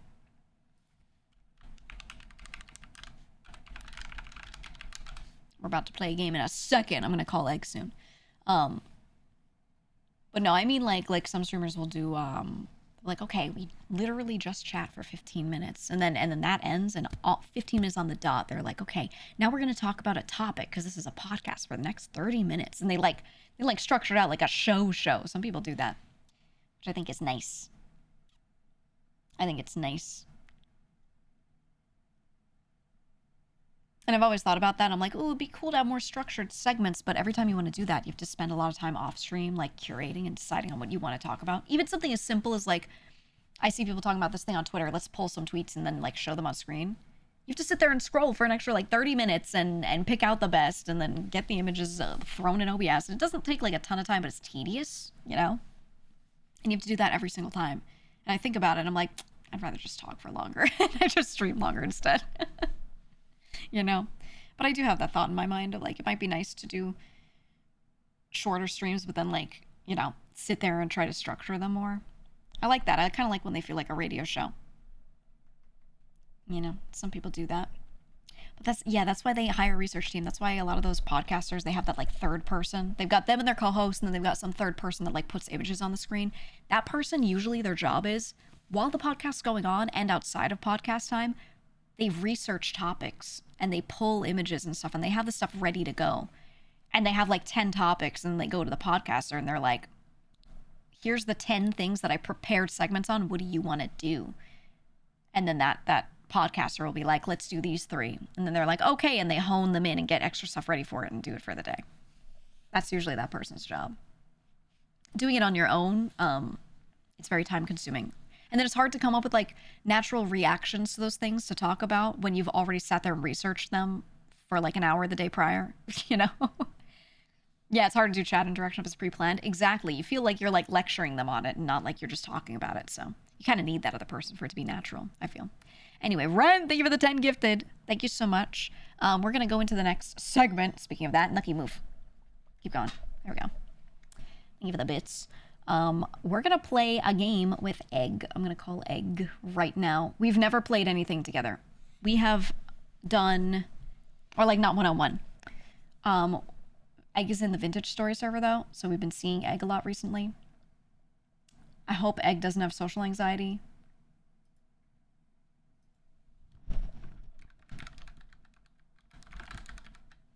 But I kind of also hope Egg does.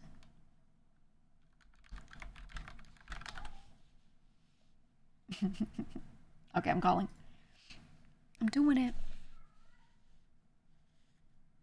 I'm doing it. I do like Egg's laugh too. Hi. Hey. Hi. Hey. Hi. Hey. Hello. Hey. Hi. Hi. Hey, what's going on? It was good. I woke up. Yeah. That's woke up and that's good. Hey. I'm proud of you. It's good. Hey, buddy. Puts hand on shoulder. Proud of you. This is good news. Good news. Great good news. How are you?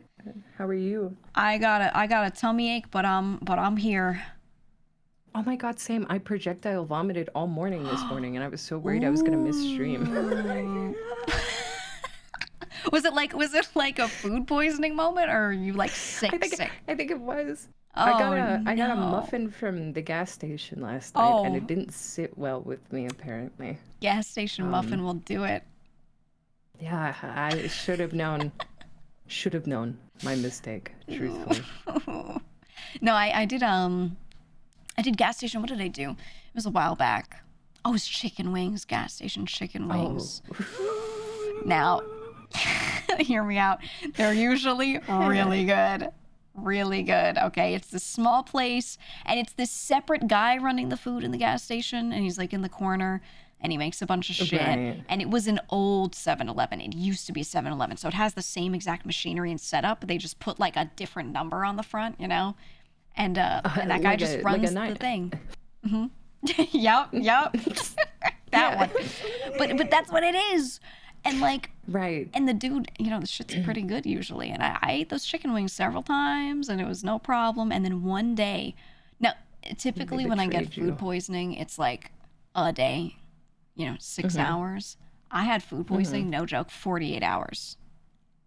Jesus The Christ. only time I've I been triple food poisoned in my life.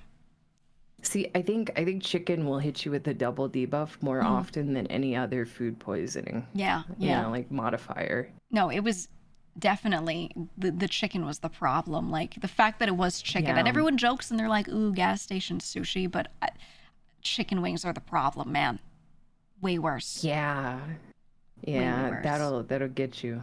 The hot dogs, I think, are safe generally, though. Yeah, well, they're cured. There's so much salt in them that it's like hard for Yeah. anything to grow, so they're usually pretty safe. Yeah.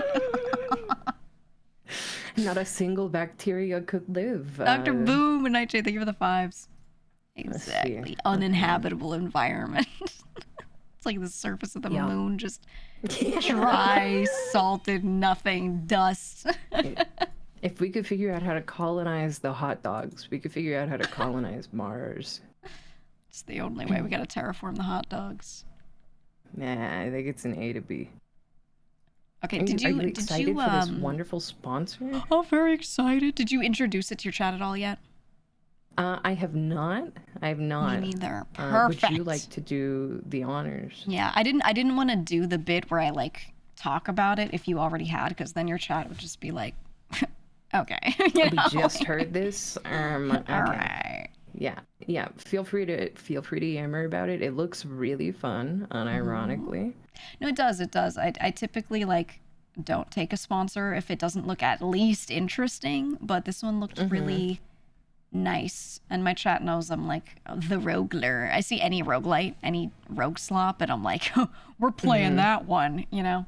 Yeah, So, I'll take a roguelike or a roguelite any day of the week. yeah, Any day of the exactly. week. But it looks cool. It had like this retro style with the animations that looked pretty neat too, which kind of got me. So I was like, okay, Yeah, I'm a I'll big try fan. it. Yeah, it looks good. Yeah, It and a looks good. co-op. And And a co-op, co-op. which we don't really have a lot of. That's not really a lot of a thing in any roguelike space. There's only a few, No. so it's Yeah. very, very Yeah, yeah. refreshing. It is. It's number 3 on Steam for new and trending games right now, by the way, which is cool. So they're doing well. It's Sometimes, fresh. yeah, it's very, very fresh. Sometimes we get sponsors for these types of games, but they've been out for a year, and I'm like, I wish I knew, but no, this one's actually fresh out. It's on Yeah, Steam. this one's brand new. It's hot off the presses on Steam. You can also get it on the Switch 1 and 2 if you want. We should each have our own links, which I set mine up, and I'm gonna check right now to make sure it works, because I know myself. Yeah, ours is working good. Let's Okay, pin yeah, mine's that working. too. Mine do be working. Okay, fantastic. This is good news. Yes, excellent news. This is good news. But yeah, I I think like the only thing we didn't do before stream is check and see how the co-op works. I don't know, so I need to That be will be checking. interesting. I Yeah. need to be checking. So I'm gonna pop it open. Let's crack this bad boy real quick. Whack this bad boy open. I gotta say, I do like that Let's, they gave us a little guide to how to play the game. They gave us a Google Doc write-up on like every bit of info. There's like, here's the weapons and abilities, like purchasing them and how much they cost. They gave us everything we would need in case we needed to like speed run anything. Yeah. Which I don't think we need, but I've never seen a game go so extra with like the guide they give you before a sponsored segment. They were like, here's the whole game if you need anything. I was like, holy Just shit. in case you get lost, all right? Yeah. They give us like this insane level of a document, which is kind of nice. Well, I certainly won't feel lost. It is a little loud. I'll give you a warning on that. Okay, I just clicked it, so I'm ready for my ears to get blasted. It's okay. I was playing Skate Story yesterday, and that shit actually destroyed my ears. But I liked the music, so I let that shit get so loud, and I just cranked it up and just left it. And it was Just play. it was Just vibe insane. it It was out. insane. Oh, this bitch is loud. I turned it down for chat. You ever played Metal Gear Rising: Revengeance? Yes. Good. Good, good, good. I have no further thing to add on that, just checking. That was it. Yeah. I don't care about your opinions on it. I don't care if you enjoyed it. I just want to know that you played it, and that's it. All right. Put your Fuki time. All right, here, let me change my my category. Okay. Letting them watch the intro. Wow. Yeah, the intro is really nice, actually. Intro's really good. I like the art style of Fuck Ton. It's very like a Western anime. Yeah. It looks like a 90s Western cartoon anime. It looks like Thundercats, but in a good way. It does, yeah. Okay, my controller is working now. This is good news. Okay.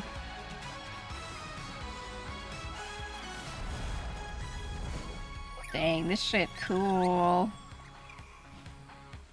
They even have a mascot they could turn into a marketable plushie. Holy. The 4-eared things. Yeah. Very cute. Very cute. I'm now going to turn the music down a little because that shit. It wasn't too loud for chat, but for my ears, I had that shit going crazy. I feel like it will get a little extra loud. Oh yeah. Right, there we go. Local co-op. Let me hide my screen while I click on this button really quickly. Yeah. Just in case. Yeah, I'll hide mine as well. Because we have to do the thing, right? If it says local co-op, we have to do the thingy. I think so. It's a remote play together. It's giving us a little cutscene first. Yeah, I'm gonna see if I can like player 1 and player 2 us. Oh yeah, straight up, I am just player 2 on mine.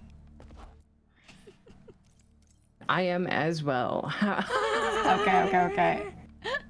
What I'll do is so one of us should exit, disconnect player 2.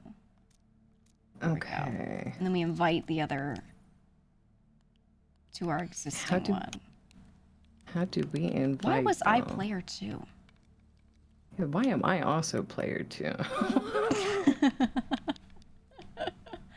I think maybe it's taking like the keyboard input. It's like, oh, that's the player. Probably. Exit game real quick. I'm gonna go back in and see if I can invite you. I disconnected player 2 and now I'm disconnected from the game. Okay. Yeah, I had to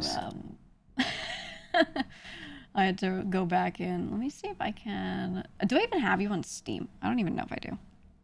Step 1, let's check that. I was like, wait a minute. We've played other shit, but not anything on Steam. We have played other shit. I think even through Steam, it's somebody else has been the third-party mediator there. Yeah. Always. I sent you my friend code. Okay, enter friend code. Egg. Invite sent. Hacker voice. Okay, alright. She's in. Invite accepted. Whoa. Okay, and then if I select you, remote play together. Okay. And now we're gonna see. We're gonna see. It says you're in game now. Okay. Okay. What happens if you try to move around? Do you making really scary noises right now?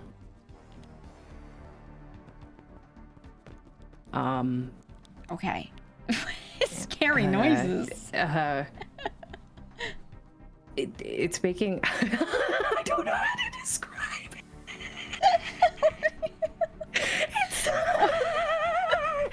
It's like chopping in and out. I think it's loading the game currently. Is what's happening. Is the issue.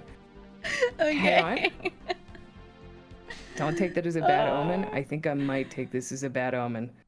It sounds like a fax machine. It does. Yeah. Oh no. Okay, hold on. Let me see if it'll let me open this shit. Did the sponsor guide mention this, by the way? No, I don't think they gave us. Wait, let me check. Let me check their huge document of things. Oh, Let's look at our reference. my cursor is forever in the middle of my screen. Yeah, I'm stuck in joining. It's not letting me exit. Oh. Let's see if we could close. I'm force closing Steam. All right. Let's check. I'm gonna check our document. Okay. Okay, I can move this character around, but I'm thinking it was taking some of your inputs still. Was it? Okay. Yeah. That's interesting. That's really interesting. Can I set myself as like player 1 through my options? Let me see. I wonder. What's happening? We rise. The computer takes over. It is taking over. I think it's sending me another invite. Let me see if I can join again, if it has a better time connecting. Okay. We shall see. We'll see if that works. I'm trying to type a message, but my cat is here. I was gonna flag to them and be like, hey, do you guys have any thoughts on this game and how to play it? I also sent them a message. I just said help in all caps.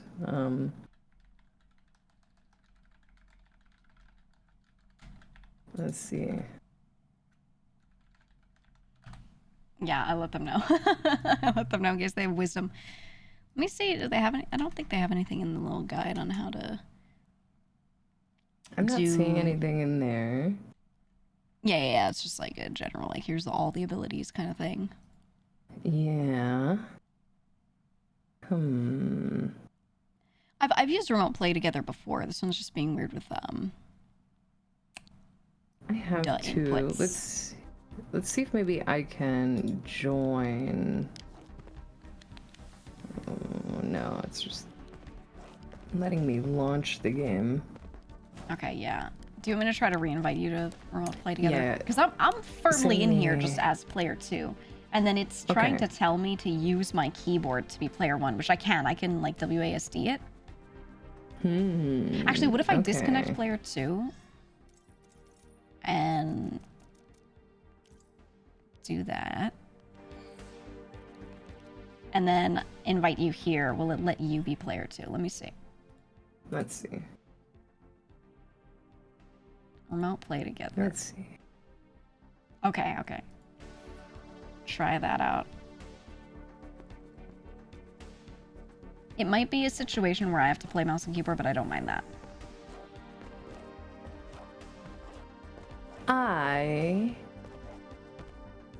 See if it lets you in. I think it might just unfortunately be having co-op connection issues.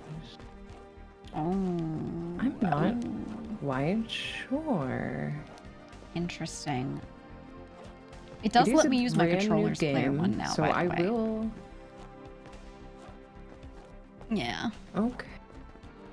Okay. Maybe it's just us. I don't know. Mine sounds like the devil's trying to get me again. See, I just hear like normal game music. It's just like, let me try to invite you. Okay. I will. Yeah, mine sounds like you know when you used to hook up like a console with the 3 prongs, the red, yellow, and white. Oh yeah. But you wouldn't put the audio one fully in, and it'd be kind of like fucky. It sounds like that. Oh. So let me try and invite you. Interesting. See what happens from there. Send me an invite. We'll see if I also hear the nightmare. Potentially. Okay. All right. How were you going about inviting? Shift tab, regular Steam menu kind of thing. Shift tab. Okay. And then I would just go to you, and it says you're playing Stormlancers, and I would hit remote play together, and that was working. Okay. Shift tab. GEEGA. That's me. Remote play together. Oh my god, I got the invite. Okay, all right. Okay. I hit accept. Okay.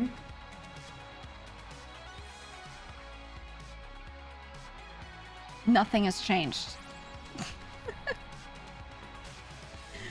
Nothing has happened.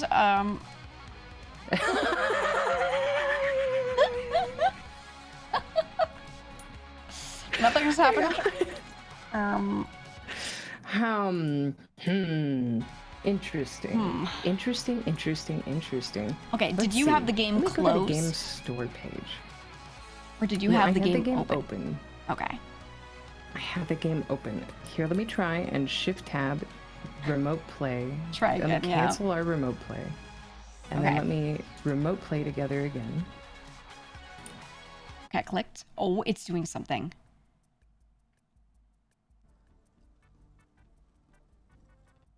Oh. Do you hear the evils? Or are we in? I think we're in, but no inputs are doing anything. I am both characters. You're both inputs. Okay. Interesting. Oh. Okay. Interesting. Okay. Oh, it's like not running.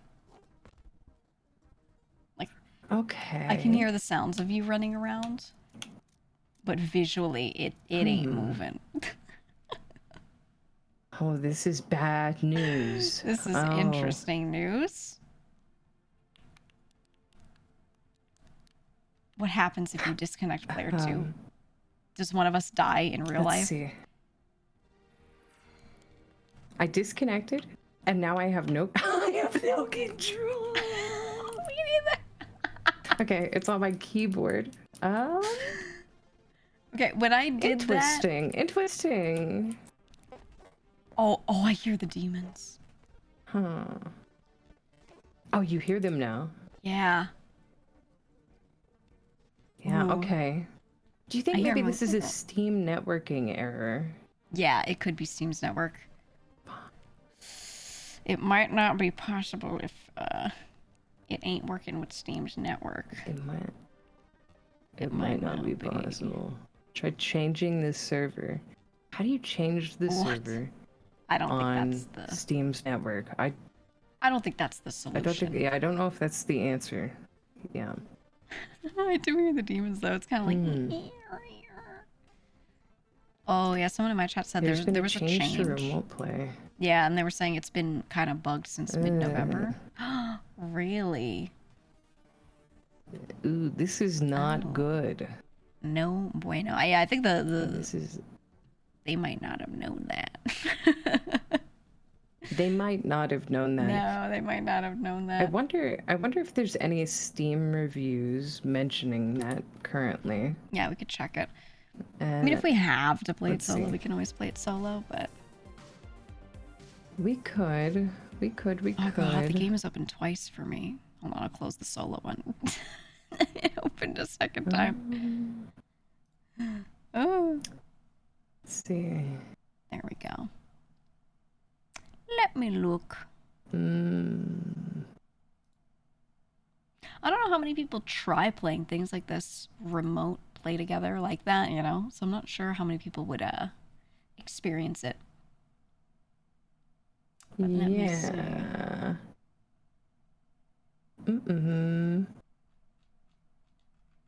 Yeah, we could just single play and talk, and if the devs reply to us, we could swap over to co-op from there. Yeah, pretty much. I think that might be the solution for right now. Yeah, just so we can actually play it. Chat saying Parsec, guys. Yeah, I ain't fucking with Parsec. I ain't doing it, chat. I don't even know what a Parsec is, man. That's it's beyond a cool me. way to let someone remote into your computer with one of their inputs. to play a game. Oh yeah, that'd be so easy to set up right this very second on the fly. Yeah, that's the thing. midstream. Like, if I'm with a friend that I know has Parsec, I might consider it. But like, if it's someone I know doesn't have it, I'm not about to be like, oh yeah, let me just teach you all about Parsec so we can do this thing. Here, yeah, let me give you this quick tutorial and rundown. And I have low computer mana, so it would be horrible through and through. Yeah, it depends on the person. Some people might get it instantly, but like most people, that's gonna be a tutorial, a bit of a tutorial. Yeah, it's not gonna be me. It's not gonna be me by any means.